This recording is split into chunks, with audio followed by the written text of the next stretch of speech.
Hi, it's Steve Pollard here at Good Food Project with Jane Lascelles, my co-director and Hello. partner in crime.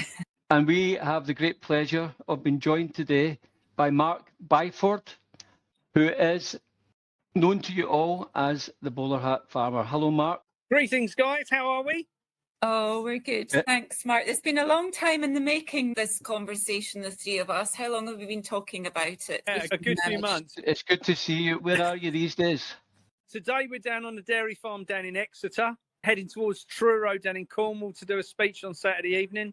We're interviewing farmers all the way down to see what's going on and what's their thoughts and feelings, and to see how many we can get to make the transition towards a better food system and less production into the big organisations and more available food for the local community and for the greater good of all, doing away with supermarkets. Absolutely, and that's music to our ears as well, and a big part of our ethos and our whole reason for being here as the Good Food Project. So we were very pleased to see you standing up and talking out and actually producing some amazing videos, Mark, that are hard-hitting. We in this game can be accused of being fearmongers. There's nothing more scary than lack of food or a food run or rations. We're spreading the truth, but you can be accused of fear-mongering sometimes. At the end of the day, the truth is the truth. I'm a great believer in just say it as it is. If that offends people, then, it's too bad. For me, I think you've just got to get on with it and just be in the position that you have got to sell people what's coming, because we all know food's going to run out. There's no two ways about that. Yeah, it's all been designed that way, hasn't it? And it is really coming down the tracks very quickly now. It's been decades in the making, but now they're really ramping up the agenda and the attack on the farmers. It's an unusual situation for human beings to find themselves relying on complete blind trust for the feeding and survival of themselves and their family. I don't think it's ever happened. It was always survival of the fittest, hunter-gatherer, be sure you had food on the table and you were out there doing whatever it took to make it happen. Now all you have to do is a little job somewhere, earn some money, and Tesco or Asda are going to have that food for your family, made in some factory, unlovingly, by one of 11 corporations. But that's the blanket of security that they've created for people. And here we are now, dependent on them. But so dependent that they cause a run. They flick the switch on and say, to get this food that you're absolutely hooked to and dependent upon, you need to take this little app that gets you in the door, and you can scan all your food and you can pay it using this CBDC that we're going to introduce. And we're going to track, incidentally, what you eat. So there'll be certain things you can't put into your cart. If you can't see that coming, then it's turning a blind eye.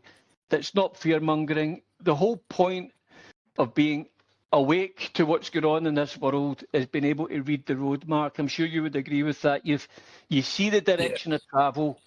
You've got to start thinking, if we keep going this particular way, where are we going? What happens next? And you can guess them at every turn. You can see it. You need to be blind not to see where they're going with this. And it's very concerning. It's one of the reasons we set up Good Food Project, and it's one of the reasons why you're out on the road, Mark. For the benefit of our viewers, can you tell them what drove you out with this sort of passion to get out there and spread this word and to try and connect farmers to people wanting good quality, chemical-free food throughout the UK, and your background and really what led you to this path? Sure. Okay, from my start in life I was brought up on the family farm where my granddad kept cows, and it was all about growing food and all about the traditionalism side. And when I left, he died sadly when I was in my early teens. And then when I went off to university to study agriculture and horticulture, they went against everything I believed and that I was taught. It was all about the chemicals, the pharmaceuticals, the pesticides.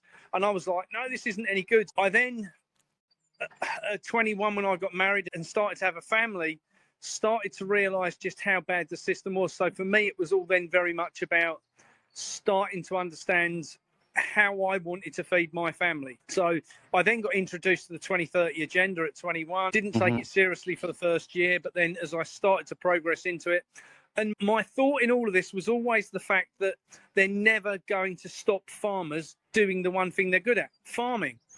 But what we're now seeing, obviously, this year, and the pressure is on with IHT and SFI being cancelled and everything else, that the farmers are not in the position to be able to produce that food at the same rate. What we're going to see, I think, is a very much a changing side of farming, as certainly where we come from in East Anglia, we do not produce any food. We produce wheat, barley, sugar beet, oats, maize, rape, all the things that go to processing, but no actual food. There's no vegetables, there's no meat produced anymore.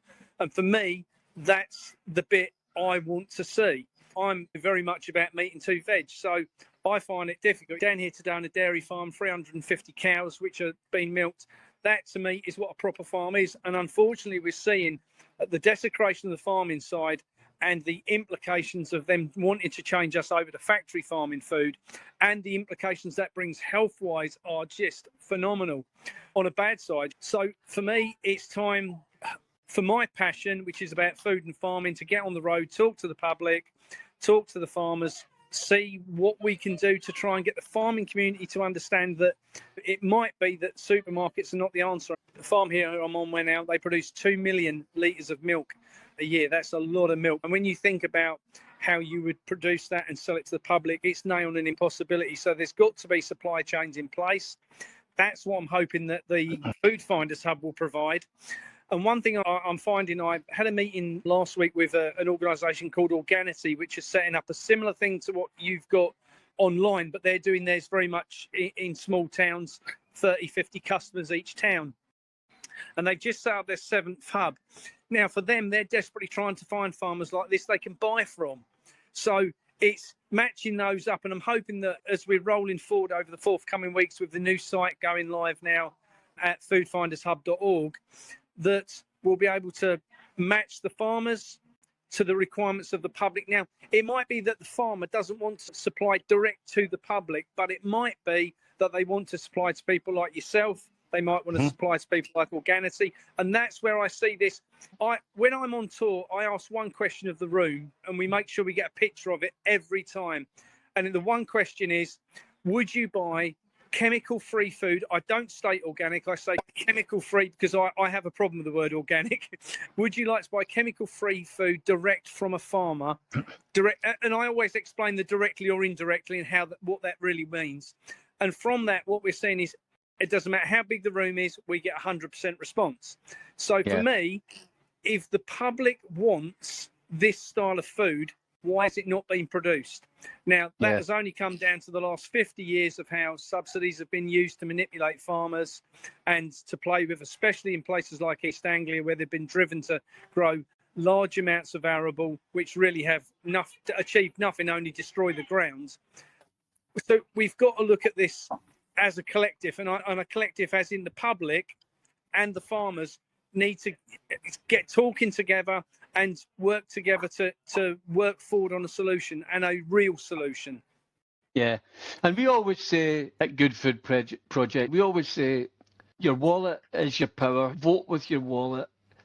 Every pound is a protest pound.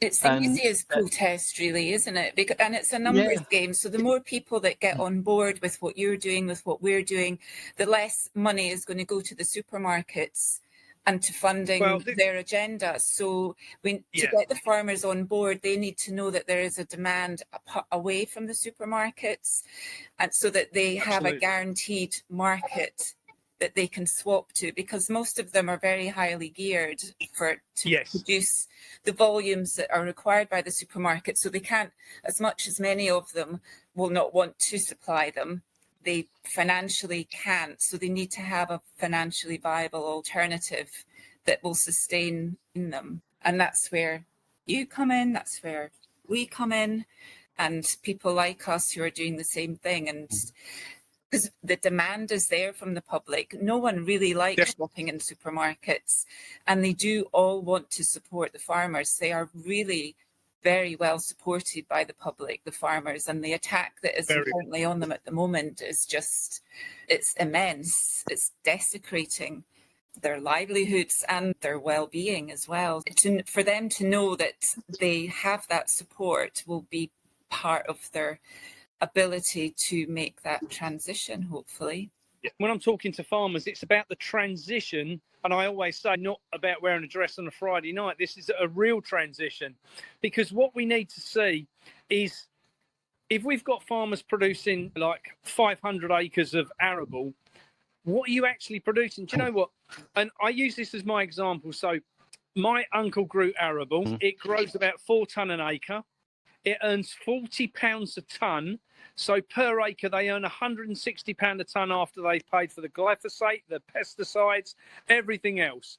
So for me, I'm looking at it going, okay, you can earn £35,000 an acre if you get your crop rotation in right, and £35,000 an acre growing vegetables. And I can't see the logic in farming for £160 an acre.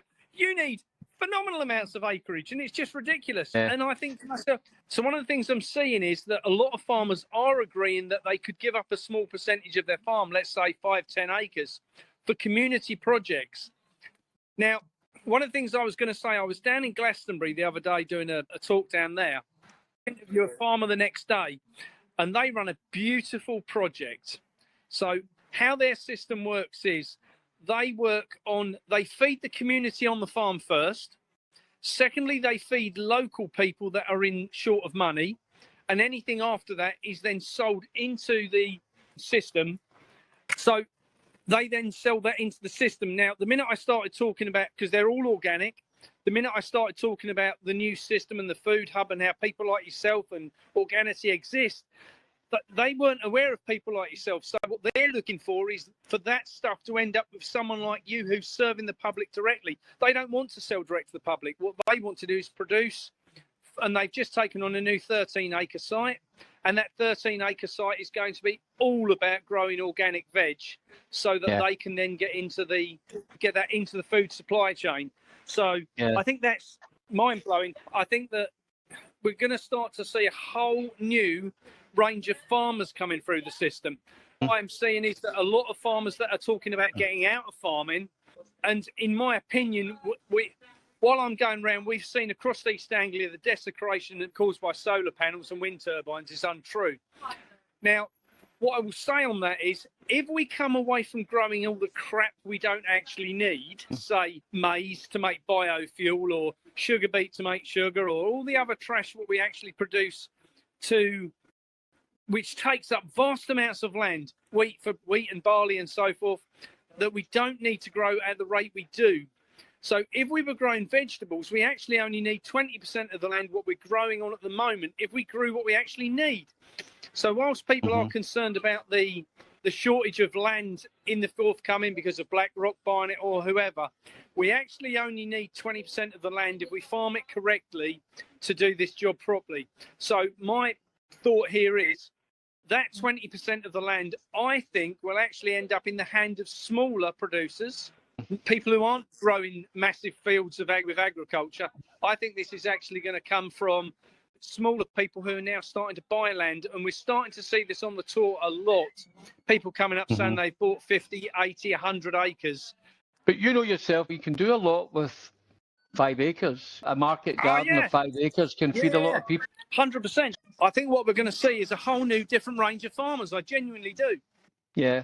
And that's good. That's getting us back to the basics again. That 5 acre market garden can probably feed a couple of hundred families from 5 acres. When you look at the amount of land they're taking up at present to grow the amount of food we require, it's because then I'm going to put this down to 2 things. One, the land is completely dead. If you take in East Anglia, when we grow anything from wheat, barley, maize, sugar beet, anything, it's 1 crop a year. And 1 crop a year is no good. I can grow vegetables and I can get 8 to 10 crops a year off of it. And I don't understand the logic in growing wheat, barley and sugar beet. And farmers do get frustrated with me. What did you grow in your farm that you had? And as a wee story, what was your experience of farming, and what did you used to grow, and what are you expert in there on that side? So I'm an organic veg farmer from my side, a chemical-free vegetable farmer. I like to grow vegetables on a very small area. From my side, I moved on to my uncle's farm 2 years ago. He's an arable farmer. and a grass farmer. So he produces a lot of hay for horses and so forth. Now, for me, to go back to the farm there and to start growing vegetables, he thought I was crazy. And we fenced in a bit to keep the deers away. And I was growing on there about half an acre the first year. And of that half an acre, I earned £20,000. So I couldn't understand why he's got 100 acres and he's struggling to earn a living. And so for me, as I started to build up nutritional veg beds, which were all about organic matter being pumped into the soil, literally every opportunity, whether it was compost, manure, wood chip, leaves, whatever it was, I was constantly building up the bio in the soil. And so even after 2 years, we'd got the life from, because when we had the soil tested, just to give you an idea here, guys, we had the soil sample sent out to Italy to get it tested, and it had 5% life. That's all we had left in the ground. Even after 2 years, I had it retested and I'd got it back up to 27% life in the ground. The worms were coming back, the bio was coming back. Now, from my side, sadly, Uncle Ray has died. So for me, that's now caused a challenge that I've had to move on. So it's been a great time for me to go on the road and do this tour and to express my passion to other farmers and see what we can achieve.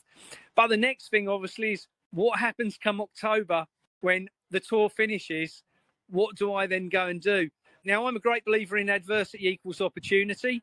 We've set up a CIC, the Community Interest Foundation, and the new Food Hub website, the foodfinderhub.org, that sits inside that CIC. So now the next thing is to get the directors and trustees on board with that and to start fundraising for that. And what I would love to be in a position of is to raise enough cash to be able to start buying up plots of land that community projects can grow on in a similar way to what they were doing down in Glastonbury, where they can grow for the local community, and anything past that point can then be put into the system, the main overall system that feeds the country. Would people apply for that land? How would people find out about any community? Yeah, so on the new website, over the course of the next 5 weeks, the new website's up. People can do the basic searches on there now, and we've got lots of things we're adding to it. So I always use the example of my cousin Mike, who's got a great little 15-acre council farm. He's got a beautiful 72-foot polytunnel, but it hasn't got any plastic on it. He doesn't have the £500 to buy the sheet of plastic, so we're going to put a platform on there where farmers will be able to put up things they want to raise funds for and get the public to help them support that. Because across the country, for him to raise £500, we're talking about 500 members of the public chucking £1 in each. It's just nothing, but it would extend his growing season considerably and give him much better chance of survival. So one of the things is the ability for the farmers to raise funds. One is that we're going to have a land bank on there. So if farmers have got land that they're happy to either sell or rent into the community, there'll be a database on there, and people can database themselves if they're looking for a community project, so that the search will cross-reference people. So there's lots and lots going on there at the moment in the background, and that's only come out of us posting on social media and saying to people, look, this new site, what do you want it to do? Because, and this has come from the farming community and from the public. One of the great things what came out of it was I'd got my cousin Mike, I'm going to use him as an example. He had a day where he had 500 apple trees and pear trees to plant in an orchard and needed the community's assistance. So we put it out on the site saying to the database, saying, if there's anyone in the area who wants to give up a day volunteering, then please come and assist. He had about 40 people turn up to assist on that. The public want to get involved in this stuff, but the challenge they've got is they don't know about it. So that's what the site's got to bring. From my side, I don't want this to just be another directory. So there'll be a section there on the website for job opportunities. Is that what you're saying? Absolutely, both paid and unpaid. And one of the things which I've come across, obviously we're travelling around the country in a little VW camper van, so apparently it's now, of course, van life. And so what we're seeing is that a lot of the farmers are quite happy to put out an appeal to the two people who live in vans across the country, saying, listen, if you want to come to the farm, we're looking to be in a position of planting 1,000 hedgerow or something, and we want some assistance. They come there, they get paid a minimal amount of money, but they get dinner, tea, they get looked after, they get somewhere to park up free of charge. they get their Yeah. toilet and everything put on, and that's going to give us a whole new bank of community that can travel around the country supporting the farmers. It's a great idea, because you've got to be able to flex and scale up these farms, because sometimes you just need a bit more grunt power on the ground. Yep. It's easy enough to train, and it is a physical job. And we spoke about this the other day, Jen. Who was it we were talking to? They were talking about their... Oh, no, it was a chef. I was down it. We've got a Barbara O'Neill event coming up, Mark, that you know Yes, about. I know, yeah. And the first one's coming up at Cranage Estate in Cheshire, 20th to 24th of May. So, yeah, I was speaking to their chef, and he was saying, for your event, we've got to cater for 300 people. That's more staff than they're used to. They need that injection of extra people. And so do these farmers around picking time and harvesting time. And we're putting the plastic sheeting on the polytunnel time. All of that needs work. 100%. What an amazing resource. And you're not going to find a community that's quick to act, motivated to act, actually cares. £500 from 500 different people. Where else are you going to put it? You're going to put it into some charity, like we could use the UK Cancer Trust, whatever they're called. These ones, where's your money going to feed some guy at the top? Whereas Absolutely. a throwaway £1, you get peace of mind. If you've got any charitable instinct, hooking into this site, if you believe you want to fight for food, and the fight for good food is real, Mark, we say that often. 100%. This ability to use that little £1 in your pocket or a tenner. Donations are amazing in this game. They're absolutely amazing. Jane, we haven't asked for donations at all in our business yet, but we could at some point. But I would ask for people to support what Mark's doing with donations, because he's not finding ways to siphon off something for here, there, or everywhere to fund his luxury lifestyle. That's for sure. He's one of us.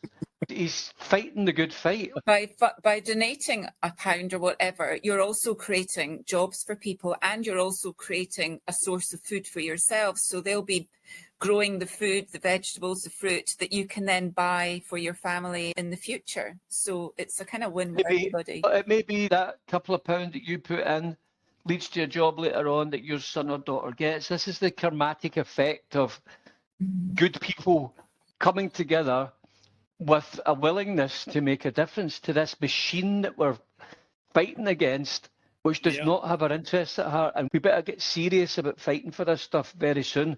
I'm not talking about torches and pitchforks, although I am considering getting some in stock just in case people want to buy them. But at the end of the day, we're going to have to get serious about fighting this fight and circling the wagons around the farmers, standing shoulder to shoulder against this agenda, and getting serious about food. Because I'll tell you what, Mark, these guys came in the 60s and 70s, and these supermarkets decimated every single town in the UK by design, by monopolising it. They convinced your grandparents and your parents to shop with them. It's all under the one roof, and all the butchers, bakers, growers, greengrocers, fishmongers, they all went to the wall. What you have left now is some butchers, bakers left. They're scattered around the towns. Mark, you hear this often. People say, we don't have much choice in our town. There's nobody there who does organic. The supermarkets are the reason why there's no choice in your town. And if we allow them to see out their agenda, every time you give them money, you're supporting their agenda, and you're breathing life into the world that they want to create. Take your money away from them.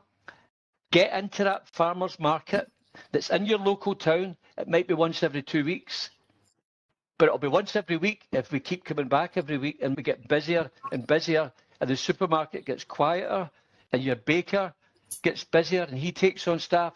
He expands. We expand. We all work together, and we pull together.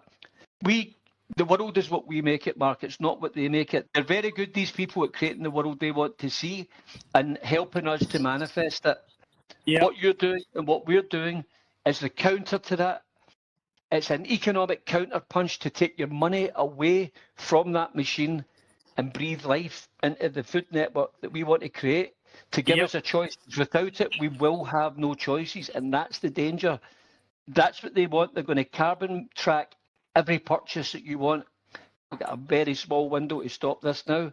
All right. Need to pull together and stop it as a community and as millions of people who believe in it. Don't turn a blind eye to the agenda because it's there. If you want to feed it, then you will reap the repercussions of feeding that agenda. But if you want to support the good guys, then some of us are standing up to create something that is different. And we will provide, you and us and others like us, Mark, we will provide secure, good food supplies to feed the people of this country for decades to come and their families. We're not going to be stopped, Jenny. I'm not letting them stop us. Mark, No. they're not going to stop you. No. So we're here to make sure that our customers are supported and we can get supplies to people anywhere in the UK and see if we can't and in somewhere we're stopped or in somewhere you're stopped, then pitchforks and torches it is. We always find ways. Yeah. We always find ways. And the plan is that we would like to create depots around the country eventually as part of our strategy. We just want to build a network. One thing I'd like to cover on that, we've got very good ordering systems, Mark, for meat, fruit and veg and other things. So, for example, if we moved into Manchester or Cheshire or Wales or something like that, an area that needed a service like ours, if there's a farmer there who's on your website and he's willing, we would just move in, we plug it in, and next minute you've got 3, 4, 5,000 quid's worth of meat orders a week. That might be all that guy needs. Absolutely. He might have that contract with a supermarket, and you could pair us up with the right guy, and we could say, do you know what? We could replace that full contract. He'll get paid fairly. The customers will all get, and the customers are there. We would all know in advance that we can make that happen, and we just give him a contract. He can say goodbye to them. That's me. I'm finished with you. I don't need you anymore. And we just nip in and say, we'll support that guy. And there's elements of this kind of work that has to happen, Mark, to make this magic happen.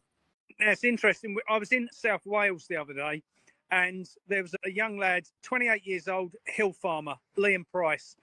He's just started to change his complete way. He wants to sell all his meat direct to the public or through people like yourself. He wants to come away from the supermarket supply chain.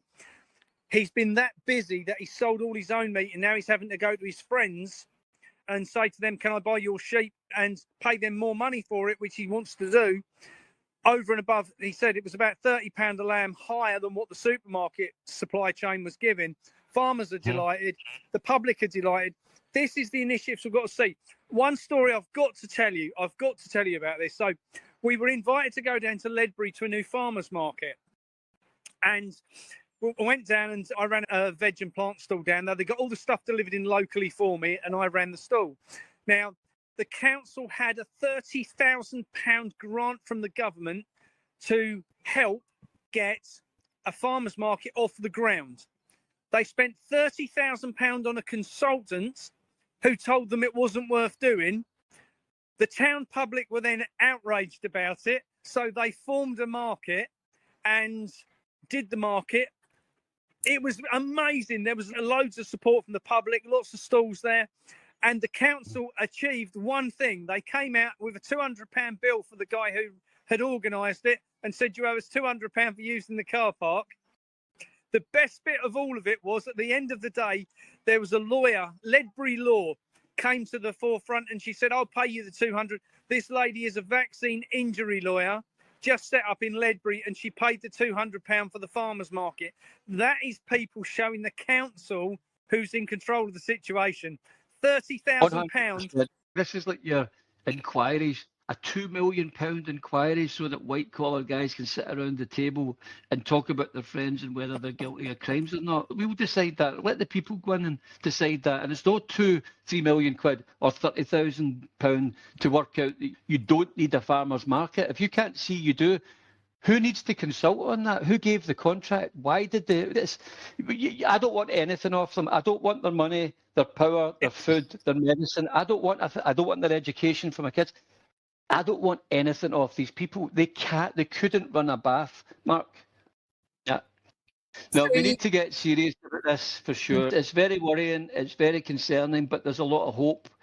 Let me tell you guys, we're travelling all around the country. We're literally going Land's End to John O'Groats. Okay? Yeah, how many talks have you done? How many have you got organised? Are you taking on any more? Are people welcome to phone you and say, absolutely, come to my town? please go to thebowlerhatfarmer.com if you want to contact us about putting a talk on in your area. We've still got some dates later in the year.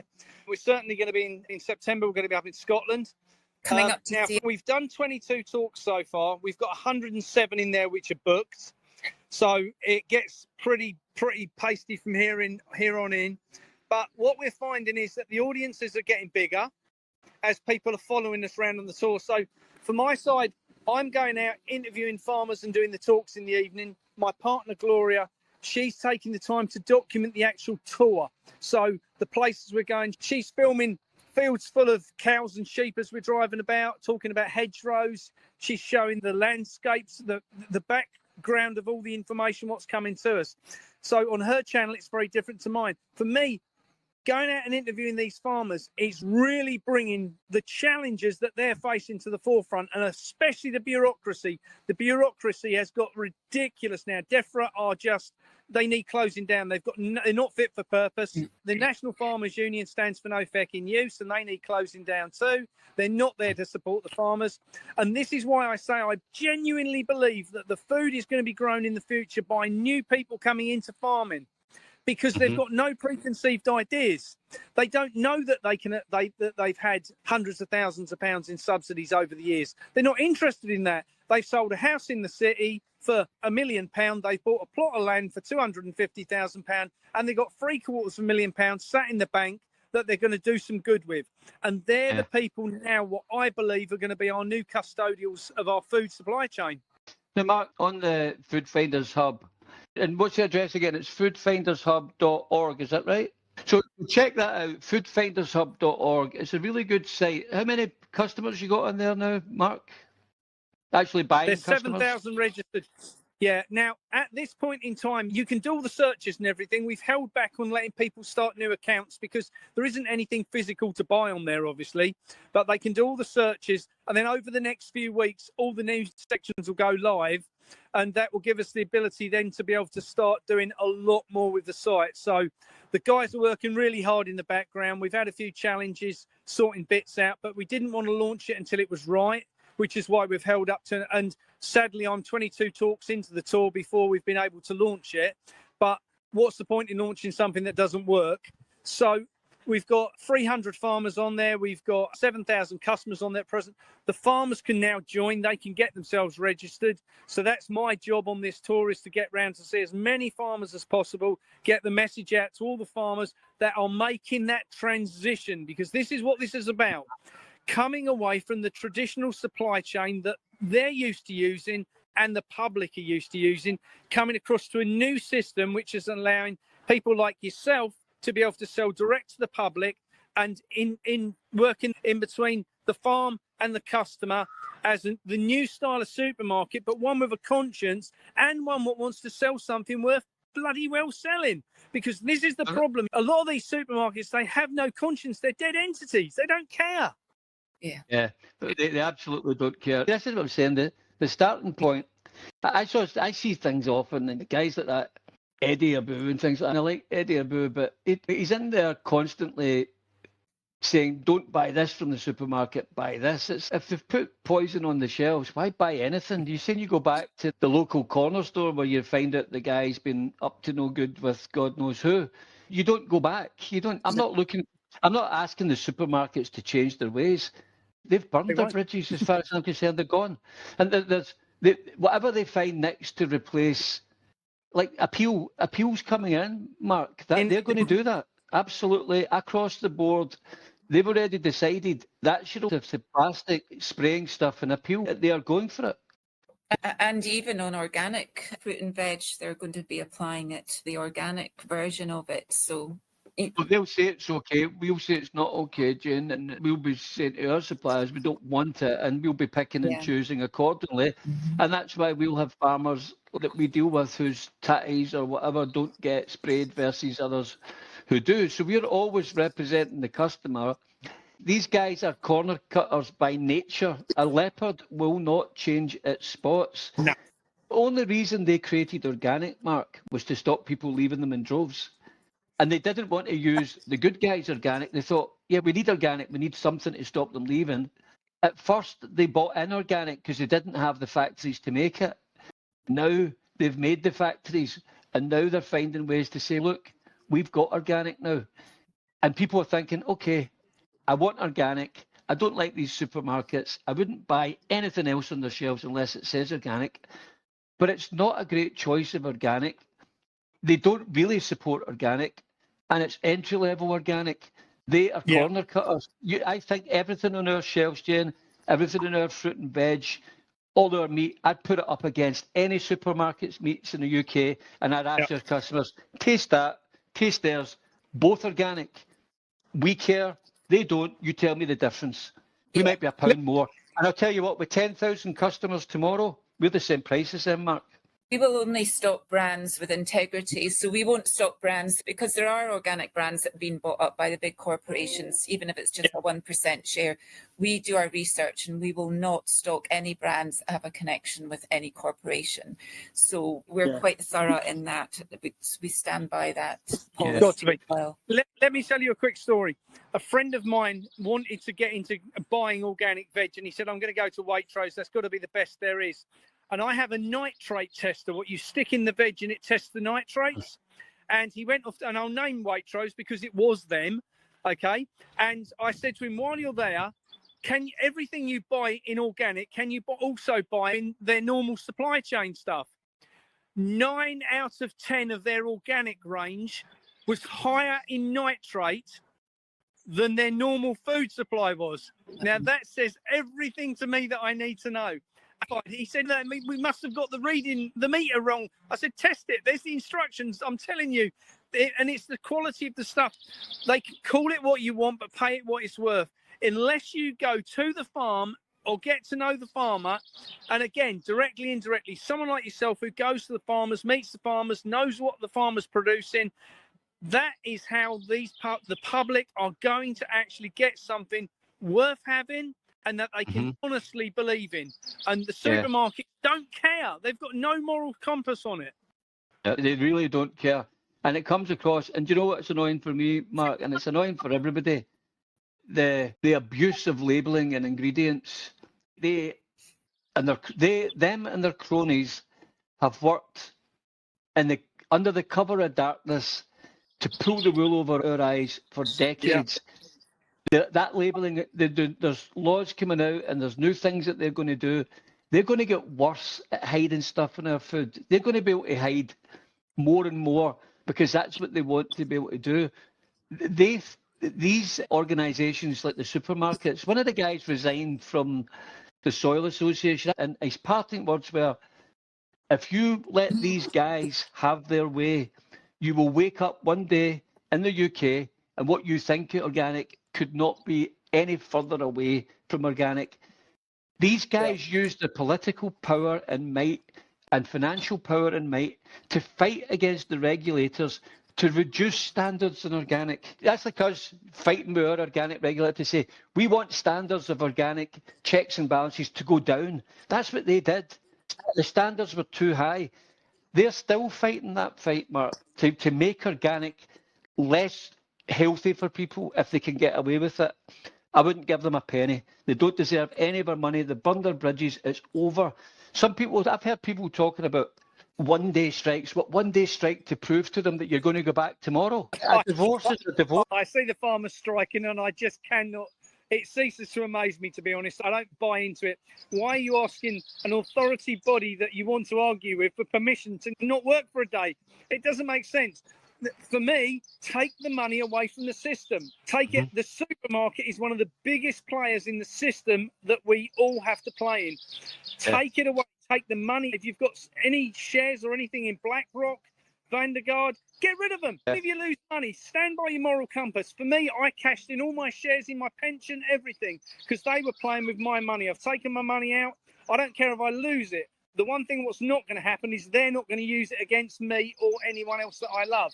So for me, I can only say to people, this was part of the speech, it's time for people to put on their big boys and big girls britches and stand up against this BS 100%.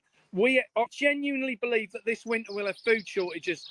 They're going to bring into play the nonsense with bird flu, foot and mouth. Any opportunity they have this winter to cull animals is going to come to play. So farmers need to start stepping away from the system and going back to sovereignty farms. The farmers are desperate they want the answers given to them for solutions what are out there. The solution is that farmers need to come away from the system, grow more organic produce, more natural products, and the public, I believe, will bite their hand off for it. I agree. And we see this often. It's back to who you're up against. It's the farmers and their families and the local butcher, baker, grower, fishmonger, restaurant, cafe. Don't give Starbucks your business. Don't give McDonald's your business, and you're drinking through those BPA cups and lids. If you're still doing that, you're turning a blind. You're going to sip it slowly so that you don't get the microplastics in you. You know what's in it. You know what's in it. Stop. Don't. Yeah. You're awake, but you're sleepwalking.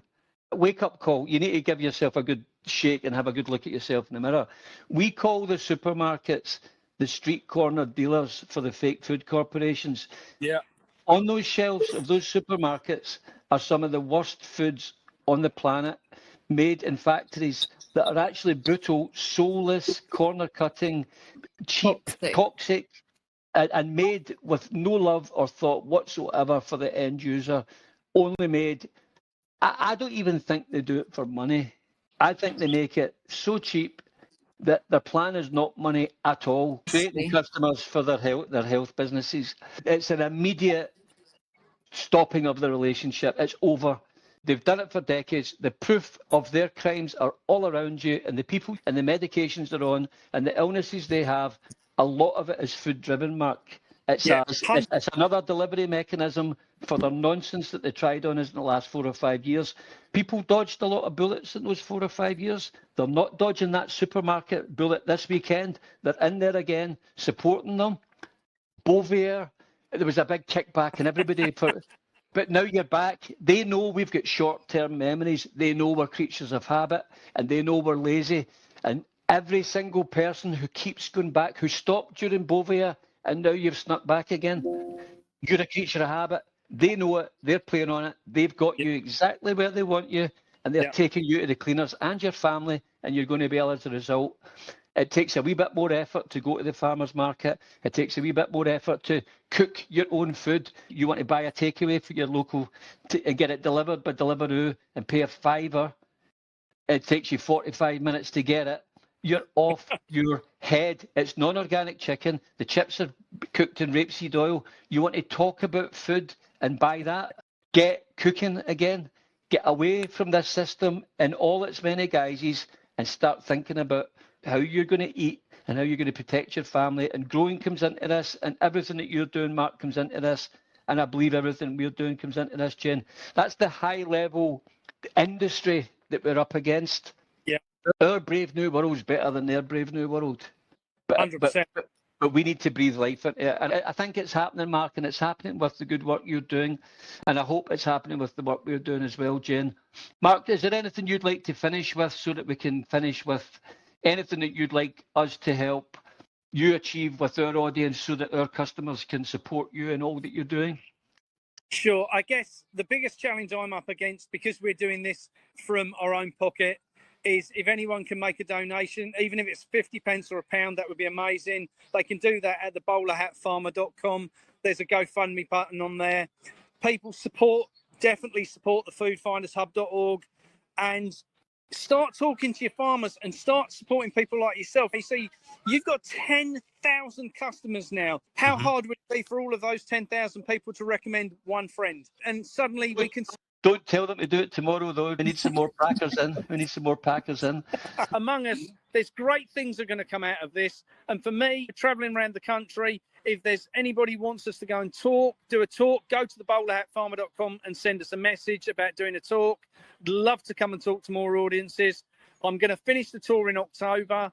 for me, then that's a bit cold to sleep in a camper van. Not that we've had to overly yet. I've got to be honest, the kindness, what's been shown by the general public and farmers to make sure that we've got food, make sure we've got shelter, and to make sure that we can put this tour on has been absolutely heartwarming. It really has. It's all good and well, you have these great ideas and you think to yourself, oh, I'm just going to go on tour. And you start to think to yourself, shit, how the hell are we going to pay for that? And then you start getting people ringing you and say, listen, I don't know if you've got accommodation. I notice you're in our area. If you need to come and stay with us for a night, can I take you and introduce you to a farmer? Can we do this? The public are ready for this. What we need to do is deliver it. And that's on us, guys. And from my side with the tour, I know I can get the public behind this. It needs the people like you, who are doing such a superb and have been now for the last couple of years, to really up our game and really start to get the public to back us to fight back against the nonsense. Yeah, totally agree. So yeah, follow Mark on all his channels. Guys, if you can donate, Mark's very grateful of anything, and any money he gets in his crowdfunding efforts is going towards creating a really good pushback. If you're fed up with the nonsense of this agenda, Mark is out there fighting for it, and he's putting a lot of time and effort into it. You can't do it full time. You've got your jobs in the system, blah, blah, blah. He's out there fighting it full time. Give him support. And Jane, we'll find some little. You can dust off our little bank account, and we can get something in there as well. You guys have already been very kind in donating £1,000 worth of food for us for our tour. At this point, what I will say is I've not had to dip into any of that because the kindness from the public's been fantastic. But the security of knowing that on the whim of a phone call or getting on the website, I can resolve an issue. I'm looking at this weekend going, oh my God, we've got 4 days before we've got to do the next tour. What are we going to do? And then suddenly it all falls into place. But you guys have been more than supportive and helping us get the message out there. It's the biggest thing in this. We are all in this together, and I include the public in that this isn't about you guys, the Good Food Project, and me as the foodfindershub.org. This isn't about that. This is about the rest of our civilization catching up with us to actually get good quality food to supply to. And for me, my big driver is that I'm a dad and a granddad. I'm 57. I've lived in the country with no starvation, no war. I feel blessed of that. But the one thing I've seen slide away over the course of the last 50 years is the quality of food. So we are at war and there isn't any food because it's now all been bypassed into byproduct food. Like I say, processed packing stuff. That's what we got to get away from, and we need to get back to real food, guys. Thank you, Mark, for coming along today. Thanks for the time that you spent. Thanks, Jane. And yeah, it's great to catch up. So we'll look forward to seeing you when you're in Scotland. We're going to catch up again soon.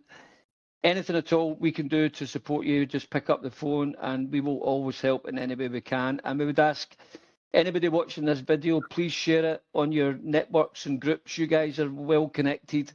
Pass it on to your friends, PM them, message them, and let people know what Mark is doing and what we're doing at the Good Food Project. And visit us as well. We're fighting the good fight, Jen, as well. We work hard. We work. I've never worked very so hard. Yeah, do you know what? See, we didn't work that hard, Jen. And we didn't have the goodwill and support of good people in this community who get it, Mark. You would struggle in this game completely. All the feedback, they do motivate you to keep going, the positive feedback. So I get what you're saying there. It's hard when the people who you think should be supporting you, and in both of our cases, been the farmers, and they're the biggest resistance we have comes from the farming community itself. And I do see that changing. I have to say that is starting to change. I'm starting to see a really big pushback. The farmers are at the point they're looking for something new. So what we've got to do is bring up a system that they can lock into, and then we've got it. Yeah. It's like the 80-20 rule, Mark. We can't fight the fight for every customer. Some customers wouldn't shop our way if their lives depended on it. You'll never convince them that Tesco doesn't have their interests at heart. They'll just keep going there. That's it. Fine. We're not fighting for that market. None of us. There's enough people out there who they're ready to move. They have enough reasons now. They just need enough sources to buy the food that they want and enough resources, and then they need to try it. But you need to get off your couch, guys. You need to start thinking, and you need to start supporting the world that you want to see, or it won't be there. breathe some life into these networks that we're creating, and we'll get the food to you no matter what. The food will get to you. The supplies will be there. So thank 100%. you, Mark, today. It's been great to chat, Jane. Anybody who watches this, thank you to them too. And please share with your friends, and please do something. Don't watch and do nothing. That's a habit that these people know we're in. We can be punch drunk too. The wide asleep masses out there, we might think they're out of touch. We can be out of touch too. If you're still 100%. supporting this system, you're kidding yourself on. There's not one piece of this system you can support. But anyway, thank you again, and I look forward to speaking to you soon.